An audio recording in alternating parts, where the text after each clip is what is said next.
Bagaimana jika hidup kalian sudah ditentukan masuk neraka? Meskipun kalian mengabdi kepada Tuhan setiap hari dan tidak ada penebusan dosa apapun yang bisa membantu kalian ke surga. Itulah yang dialami oleh John Constantine, seorang pastor Katolik yang memiliki kemampuan supranatural dalam mengusir iblis-iblis yang merasuki orang-orang dan mengganggu dunia.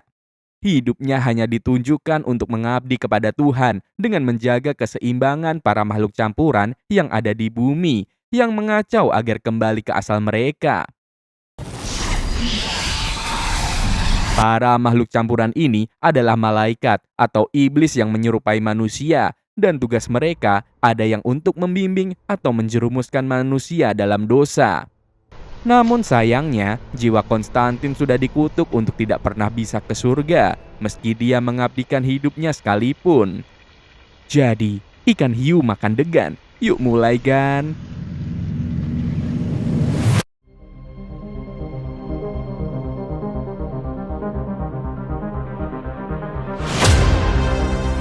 Film diawali dengan seorang pria di Meksiko yang menemukan tombak takdir atau Spear of Destiny. Tombak itu adalah tombak yang telah membunuh Yesus saat disalibkan. Seketika pria itu pun kerasukan dan akhirnya tubuhnya tertabrak mobil. Bersamaan dengan kejadian itu, seorang wanita di sebuah apartemen di Los Angeles melihat anak gadisnya kerasukan arwah Spider-Man sembari menempel di dinding. Mereka kemudian memanggil seorang pastor yang terkenal dengan kemampuannya di bidang pengusiran iblis, dan pria itu bernama John Constantine. Constantine datang bersama murid sekaligus supir pribadinya yang bekerja sebagai supir taksi yang bernama Charles. Setelah masuk ke apartemen gadis itu, Constantine membuka jendela dan mengeluarkan kalung miliknya untuk mendeteksi iblis macam apa yang merasuki gadis itu. Nah, karena iblis ini berbahaya, Konstantin menyuruh orang-orang untuk segera mengambil cermin besar dan menaruhnya di atas tubuh gadis itu. Dan seketika, iblis itu terkurung dalam cermin. Dan Konstantin langsung menjatuhkan cermin itu ke bawah, dan cermin itu pun langsung hancur bersama iblis di dalamnya. Nah, saat akan pulang, seorang pria gendut bernama Hennessy mendekati Konstantin. Dia adalah sahabat Konstantin yang memanggilnya ke tempat ini. Hennessy kemudian berjanji akan mencarikan kasus serupa untuk membantu Konstantin melakukan penebusan dosa dengan membantu orang-orang seperti gadis tadi. Di sisi lain, seorang gadis bernama Isabel yang merupakan pasien di rumah sakit jiwa tiba-tiba terbangun karena ada yang memanggil namanya. Tanpa diduga, Isabel langsung melompat dari atas bangunan rumah sakit itu dan mengakhiri hidupnya. Nah, ternyata waktu saat kematian Isabel itu membuat saudara kembarnya yang bernama Angela langsung terbangun di tengah malam. Angela pun kemudian mendapat kabar untuk segera datang ke rumah sakit adiknya. Dan ternyata sesampainya di rumah sakit, Isabel sudah tewas karena melompat dari atas gedung. Di sini Angela merupakan seorang detektif di kepolisian. Menurut instingnya, kematian saudaranya ini bukan aksi diri. Karena Angela tidak percaya jika saudaranya kembar itu mengakhiri hidupnya. Isabel terkenal sebagai seorang gadis yang alim dan sangat taat dalam beribadah. Tapi rekannya di kepolisian mengatakan ada rekaman CCTV saat Isabel melompat dari atas gedung. Di sisi lain, John Constantine baru saja selesai periksa ke dokter spesialis paru karena ternyata John ini mengidap penyakit paru akibat sering udut. Bahkan baginya asap udut ini seperti oksigen tambahan yang membuat dirinya semakin gacor membasmi iblis. Dokter kemudian berkata jika umur John ini tidak akan lama karena paru-parunya sudah rusak. Nah, ternyata John ini periksa di rumah sakit yang sama dengan lokasi kematian Isabel. Saat Angela ketinggalan lift, John sama sekali tidak mau membantunya menahan lift. Buset, nyebelin banget. Untung ganteng, Mas. Nah, singkatnya, John kemudian datang bersama Charles ke sebuah gereja. Di sini, Charles sempat protes mengapa jika ia adalah muridnya, John tidak pernah melibatkannya sedikit pun selama ini. Dan saat akan masuk ke gereja itu, ternyata Angela juga datang. Saat masuk, John kemudian menunjukkan sekali lagi keangkuhannya dengan tidak mau mengalah kepada Angela untuk dilayani terlebih dahulu. Ternyata tujuan dari Angela adalah meminta kepada pihak gereja untuk memberi upacara pemakaman secara Katolik untuk Isabel. Namun pihak gereja menolak karena Isabel tewas karena bunuh diri. Sedangkan John menemui seorang ras campuran, yaitu malaikat Gabriel. John kemudian menanyakan kepada Gabriel, apakah Tuhan sudah memaafkannya dan dia akan dimasukkan ke dalam surga setelah apa yang ia lakukan akhir-akhir ini. Namun di sini Gabriel berkata jika John masih dikutuk dan jiwanya akan terbakar di neraka. John kemudian bertanya apa yang bisa membuat kutukannya dicabut padahal dia sudah mengabdikan seluruh hidupnya untuk Tuhan. Gabriel kemudian menjawab bahwa pengorbanan sejati yang bisa membuat John masuk ke dalam surga. Dan selama ini, John melakukan pengabdian kepada Tuhan hanya untuk dirinya sendiri agar kutukannya dicabut. Setelah tidak menemukan jawabannya, John pun kemudian keluar dengan sangat kesal. Begitu pula dengan Angela yang tidak mendapatkan pemakaman saudaranya. Singkatnya, saat di perjalanan pulang, John bertemu dengan seorang pria misterius yang meminjam koreknya. Namun tiba-tiba, ternyata sosok pria itu adalah iblis yang menyamar. Bentuknya sangat menjijikan dengan hewan-hewan kecil yang menyatu menjadi satu. Sempat ada pertarungan antara John dan iblis itu, namun pada akhirnya John berhasil menghabisi iblis itu. John yang merasa ada yang aneh setelah dirinya diserang iblis itu langsung mendatangi sebuah bar bersama Charles. Namun lagi-lagi Charles tidak diperbolehkan masuk. Ternyata John menemui teman lamanya yang bernama Midnight. Di sini John ingin meminjam sebuah kursi artefak untuk bisa melihat sesuatu yang tidak bisa dilihat John. Namun Midnight tidak mengizinkannya karena selama ini dia berada di pihak yang netral, tidak memihak malaikat maupun iblis. Sempat terjadi perdebatan antara keduanya, namun tiba-tiba muncul makhluk campuran lain dari pihak iblis. Dia adalah Balthazar. Di sini John curiga mengapa ia mendatangi Midnight.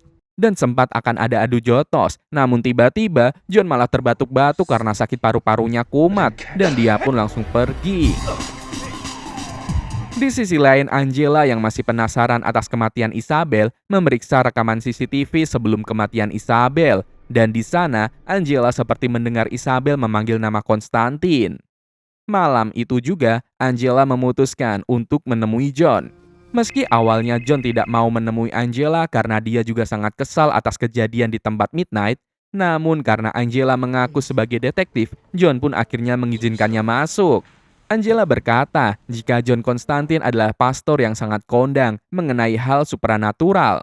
Angela pun kemudian langsung menceritakan kejadian kematian saudara kembarnya. Dia ingin tahu apakah Isabel benar-benar bunuh diri dan ada di dalam neraka. Namun dalam pembicaraan ini, sepertinya John sama sekali tidak tertarik dengan hal itu. Malahan dia berkata, jika Isabel pasti sudah disiksa di neraka karena bunuh diri. Anjay, sadis banget mulutnya, nggak bisa direm napa. Karena kesal dan tersinggung atas perkataan Konstantin, Angela pun langsung pergi. Namun ketika baru saja Angela pergi, tiba-tiba John merasakan kehadiran iblis di sekitarnya. Merasa ini adalah sebuah pertanda, John langsung mengejar Angela. Dan di sini, Angela merasa sangat kesal kepada John yang tidak mau membantunya. Di tengah perdebatan mereka, tiba-tiba kegelapan menyelimuti tempat itu. Dan iblis-iblis bersayap dengan suara gaduh terbang di atas mereka dalam kegelapan. Untungnya, John langsung membakar sebuah kain dengan mantra yang langsung mengusir iblis-iblis itu dengan cahaya yang berkilau sangat terang. Setelah kejadian tadi, Angela akhirnya membiarkan John membantu memecahkan kasusnya. Mereka datang ke kamar Isabel. John pun berkata bahwa ia akan memastikan apakah Isabel ada di neraka atau tidak. Dia kemudian mengambil kursi dan sebaskom air dan mencelupkan kakinya, lalu mencari barang yang berhubungan dengan Isabel sebagai perantara mereka. Dan John pun menggunakan perantara kucing kesayangan Isabel. Namun di sini Angela tidak diperbolehkan untuk melihat proses ritualnya dan diminta keluar. Namun baru saja Angela menutup pintu, waktu seakan berhenti. Ternyata saat John menyeberang ke neraka, waktu di dunia akan berhenti. John akhirnya sampai di neraka. Gambaran neraka di sini mirip dengan kota yang dilalap api. Saat di neraka, John kemudian diikuti oleh iblis-iblis karena para iblis itu sadar jika John makhluk hidup dan di sini bukanlah tempatnya. Dari kejauhan, John melihat Isabel dengan posisi yang sama persis saat kematiannya melompat dari atas gedung. Dan sebelum para iblis itu menangkap John, dia pun melompat dan menangkap secari kertas yang dilepaskan Isabel sebelum melompat. Saat itulah John kembali lagi ke dunia tepat saat Angela baru saja menutup pintu. Ternyata 2 menit di neraka merupakan waktu yang singkat di dunia, bahkan hanya sepersekian detik. Angela kaget bukan main ketika melihat John yang berasap seperti keluar dari oven. John kemudian menunjukkan kertas yang dia bawa dari neraka dan ternyata itu adalah gelang pasien rumah sakit milik Isabel. Dan itu tandanya Isabel benar-benar di neraka dan dia mati karena diri. Di sisi lain teman John yang bernama Hennessy sedang mencari orang dengan gangguan supranatural di surat kabar agar John bisa menangani kasusnya. Dan dia pun menemukan nama Isabel. Hennessy yang penasaran dengan kasus Isabel itu lalu datang ke kamar mayat dan memeriksa mayat Isabel. Setelah melihat sebuah tanda di tangan Isabel, Hennessy sangat terkejut dan seperti orang ketakutan.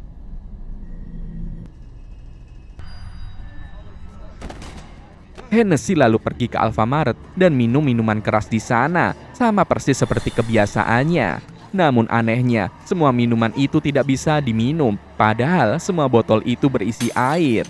Dan gelagat Hennessy di sini seperti orang sakaratul maut. Ternyata Balthazar juga ada di sana. Hennessy tahu jika nyawanya tidak panjang, maka dia buru-buru melukai telapak tangannya untuk membuat petunjuk bagi John.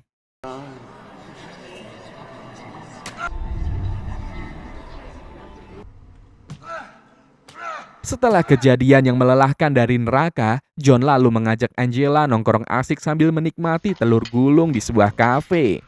Di sana, John menceritakan masa lalunya saat ia masih kecil, di mana dia memiliki kemampuan melihat hantu sejak belum sunat. Dan hal itu sangat mengganggu mentalnya. Bahkan hingga dia remaja, tak ada satupun orang yang percaya dengan apa yang dia lihat. Hingga akhirnya, John memutuskan untuk mengakhiri hidupnya sendiri. John sempat dinyatakan mati selama 2 menit, namun untungnya Tuhan memberikannya kesempatan hidup. Dan itulah sebabnya dia mengabdi kepada Tuhan untuk penembusan dosanya karena jiwanya tidak akan pernah bisa ke surga karena pernah bunuh diri. Nah, saat akan makan telur gulung, tiba-tiba Angela mendapat telepon tentang kematian misterius seorang pria. Tanpa babi bu, Angela dan John segera pergi meluncur ke TKP. John sangat kaget karena teman dekatnya si Hennessy telah tewas. John lalu melihat luka di tangan Hennessy dan dia mengambil lap serbet lalu menempelkannya sehingga nampak sebuah simbol yang dilihat Hennessy di tangan Isabel. John yang tahu itu adalah sebuah petunjuk segera menghubungi temannya yaitu B-Man. Dia mendeskripsikan simbol yang didapat melalui telepon dan meminta B-Man untuk segera memeriksa simbol itu. Keesokan paginya, John meminta Angela untuk mengantarkannya ke rumah sakit jiwa, tempat di mana Isabel meninggal. John percaya bahwa saudara kembar pasti memiliki ikatan batin yang sangat kuat. Jadi dia meminta Angela untuk memikirkan sesuatu yang bisa menjadi petunjuk. Meski awalnya Angela berkata dia tidak bisa, namun setelah John menggoyang-goyangkan badannya, entah kenapa Angela langsung mendapatkan ilham. Tag yang namanya ilham. Angela lalu meniup sebuah jendela, sama persis di mana dulu mereka biasa menyembunyikan pesan rahasia. Dan benar saja, Isabel meninggalkan pesan sebelum ia mengakhiri hidupnya. Ternyata pesan itu adalah sebuah ayat di Injil Korintus pasal 17, namun ternyata pasal itu tidak pernah ada. John menjelaskan jika ada Alkitab versi neraka dan ada Korintus pasal 17 di sana.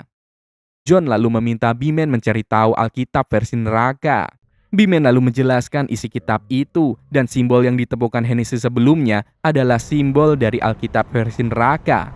Di dalam ayat itu berisi kebangkitan anak Lucifer bernama Mammon yang ingin menyeberang ke dunia manusia untuk membangun kerajaannya sendiri.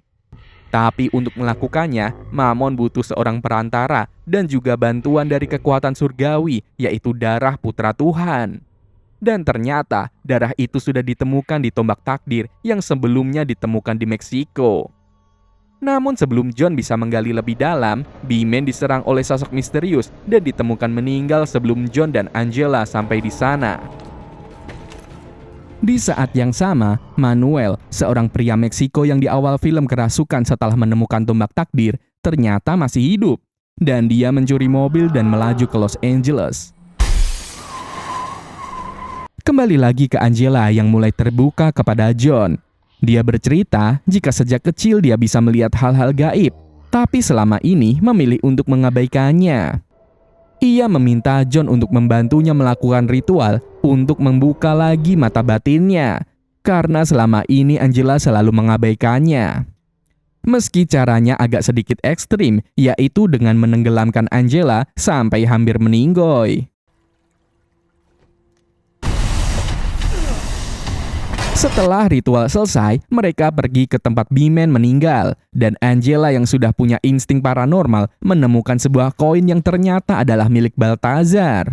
Mereka pun kemudian bersiap dan langsung menuju tempat di mana Balthazar berada. John lalu menyuruh Angela tetap di mobil sambil memberikannya sebuah jimat. Tapi namanya cewek yang nalurinya kepo abis, Angela malah ikut. Tanpa babi bu, John menyerang Balthazar dari balik cermin dan memaksanya memberitahu bagaimana Mammon bisa bangkit ke dunia. Setelah didesak dan dibacakan doa, Balthazar akhirnya bicara nih guys. Ternyata benda apapun yang mengandung darah putra Tuhan bisa membuka jalan bagi Mammon. Setelah membocorkan rahasia itu, ia malah tertawa karena misinya sudah selesai, yaitu mencari perantara. Dan perantara itu malah datang ke tempatnya, yaitu Angela. Nah, ini akibatnya guys kalau cewek keras kepala. Tak lama setelah John dan Angela pergi, Balthazar dikunjungi oleh sosok misterius yang ternyata tidak menepati janjinya untuk membangkitkannya lagi, dan Balthazar pun akhirnya hilang bersama debu. John yang kini tahu bahwa tombak takdir yang dulunya digunakan untuk menusuk tubuh Yesus menjadi kunci utama. Dan teka-teki kematian Isabel mulai terpecahkan, di mana untuk kebangkitan Mammon, mereka juga butuh anak kembar. Itulah sebabnya Isabel diincar dan Angela kini diburu. Angela pun tiba-tiba diculik dan diseret oleh kekuatan yang tidak terlihat, lalu dibawa pergi, sedangkan John tidak bisa berbuat apa-apa karena dia tidak punya sayap. John kemudian meminta Charles untuk mengantarkannya ke tempat Midnight. Dan tanpa basa-basi, John pun langsung memaksa Midnight untuk meminjamkan kursi keramat yang bisa membantu mereka melacak tombak takdir. Meskipun dengan sedikit perdebatan, akhirnya Midnight pun mengizinkan John menggunakan kursi itu. Begitu ritual dijalankan, John mendapat penglihatan kilas balik yang mengungkap asal-usul tombak itu, dan kini benda sakral itu sedang dibawa oleh Manuel ke arah Los Angeles. Di dalam alam penglihatan itu, John hampir saja mati karena diserang oleh iblis. Untung saja, Midnight muncul tepat waktu dan menyelamatkannya dari maut. Akhirnya John, Charles, dan Midnight membuat rencana untuk menggagalkan proses kebangkitan Mammon. Charles, yang ternyata punya pengetahuan banyak tentang spiritual, setelah banyak berguru teori dengan John, akhirnya juga ikut turun tangan membantu mempersiapkan semua peralatan perang dengan para iblis. Tanpa buang waktu, mereka menuju ke lokasi Manuel yang kini sudah membawa Angela. Dan parahnya, Angela malah kerasukan dan kini tubuh Angela dijadikan media untuk memanggil Mammon dari neraka. John dan Charles pun harus berhadapan dengan manusia-manusia setengah iblis. Dalam situasi genting, Charles mulai beraksi. Ia menuju penampungan, mencampur air suci, lalu menyebarkannya lewat sistem pemadam kebakaran di gedung itu. Seketika, jeritan para iblis menggema saat tubuh mereka terbakar.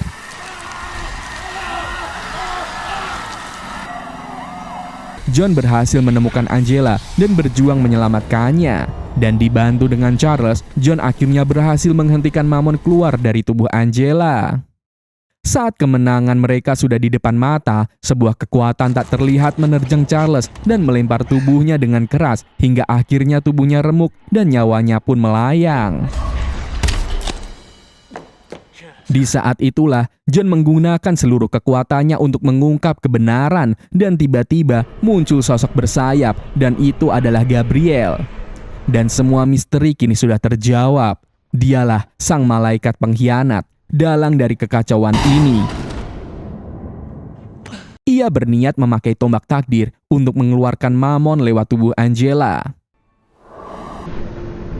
Terpojok dan kehabisan cara, John pun akhirnya nekat mengiris urat nadinya sendiri. Sebuah tindakan yang ekstrim untuk memanggil entitas yang bahkan iblis pun segan dan sangat takut. Dan dia adalah Lucifer.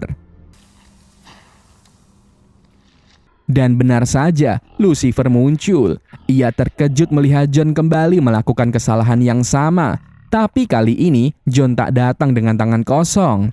Dia mengungkapkan bahwa Mammon, anak Lucifer sendiri, tengah berusaha menyusup ke dunia manusia dan melakukan kudeta atas bapaknya.